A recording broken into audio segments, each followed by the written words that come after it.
मानव इतिहास के हजारों वर्षों में एक अलिखित नियम सदैव सब पर लागू होता रहा है। मनुष्य सदा से इस बात पर सहमत था कि कोई एक दूसरे को हानि नहीं पहुंचाएगा। धरती पर बसी लगभग सभी मानव सभ्यताओं में ये नियम पाया जाता था। प्रतिकार केवल तब होता था जब कोई विवाद हो, अर्थात कोई नियम को तोड़े।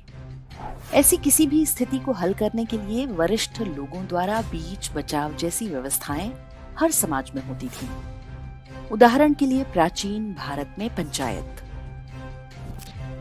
अकारण एक दूसरे को हानि ना पहुंचाने की भावना के कारण ही मानव सभ्यताओं का जन्म हुआ। गांव बने, नगर और उपनगर बसे। नैतिकता का ये नियम मनुष्य के अस्तित्व या मूल स्वभाव का हिस्सा था। ऐसा नहीं था कि तब युद्ध नहीं होते थे, लेकिन उनका स्पष्ट कारण होता था कि किसी एक पक्ष ने नियम तोड़ा है। यदि आप किसी के साथ बुरा नहीं करेंगे तो आपके साथ भी कुछ बुरा नहीं होगा।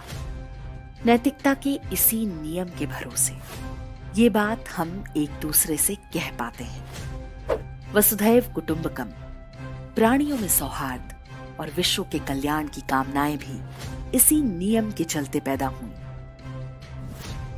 समय के साथ मनुष्य ने व्यापार आरंभ किए और धन संपत्ति बनाई। तीर्थ यात्राएं शुरू हुई और लोग एक स्थान से दूसरे स्थान तक यात्राएं करने लगे। खाने पीने की वस्तुओं से लेकर ज्ञान तक के आदान प्रदान होने लगे। ये विश्वास हमेशा रहता था कि उनके धन को कोई नहीं लूटेगा, कोई उनकी हत्या नहीं करेगा। फिर पश्चिम में कुछ कबीलों के बीच श्रेष्ठता और प्रभुत्व का संघर्ष आरंभ हुआ। एक के बाद एक पैगंबर पैदा होने लगे। सबने दावा किया कि उनका डायरेक्ट कांटेक्ट सातवें आसमान पर बैठे किसी परम शक्तिशाली गुस्सैल खड़ूस बूढ़े से है। सबने कहा, जैसा मैं कहता हूं वैसा ही मानो और करो। मैं तुम्हें हर निकृष्ट कार्य को करने का लाइसेंस दूंगा। जो मेरी बातें नहीं मानेगा उन्हें जीने का कोई अधिकार नहीं। जो उन्हें मार देगा वो मेरा सबसे प्रिय होगा। लगभग 1400 वर्ष पहले एक नया ऑफर आया। काफिर को लूटो, उसे कत्ल करो, उसकी महिलाओं को सेक्स स्लेव बनाओ।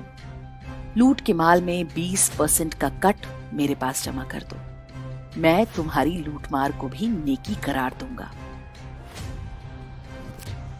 यहीं से मानव अस्तित्व का सबसे पुराना और पवित्र नियम छिन्न भिन्न हो गया। एक बार नियम टूटा तो विनाश का आरंभ हो गया। अब सबसे विचित्र स्थिति में वे लोग हैं जो मानवीय नैतिकता के पुराने नियम को ही पकड़े बैठे हैं। उन्हें आज भी लगता है कि सब उनके जैसे ही हैं। मैं किसी के साथ बुरा नहीं करूंगा तो कोई दूसरा मेरा बुरा क्यों करेगा? यही कारण है कि जब भी मजहबी समुदाय हत्याएं, बलात्कार, लूटमार इत्यादि करता है, कुछ काफिर ये सोचने बैठ जाते हैं कि अवश्य उनसे ही कोई गलती हुई होगी, अन्यथा कोई भला ये सब क्यों करेगा? जब भी किसी हिंदू पर मजहबी अत्याचार होता है तो बड़ी संख्या में हिंदू उसे ही दोषी सिद्ध करने लगते हैं। ये विचार जन्म लेता है कि हमें मजहबी समुदाय के प्रति और भी अधिक सहृदय बनकर दिखाना होगा। यहीं से तुष्टीकरण या तृप्तिकरण का जन्म होता है।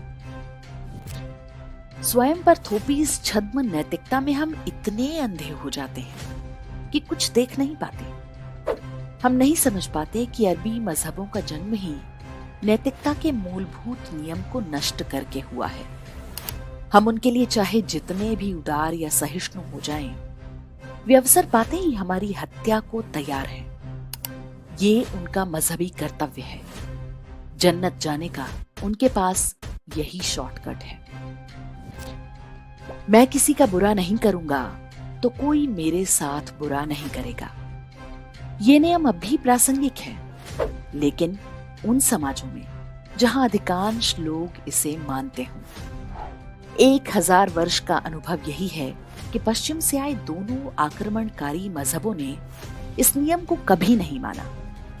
सबसे प्राचीन सभ्यता और वैश्विक अल्पसंख्यक समुदाय के रूप में हमें ये छोटी सी बात समझनी होगी। ये शत्रुबोध ही हिंदू राष्ट्र के रूप में हमारी सबसे बड़ी ढाल हो।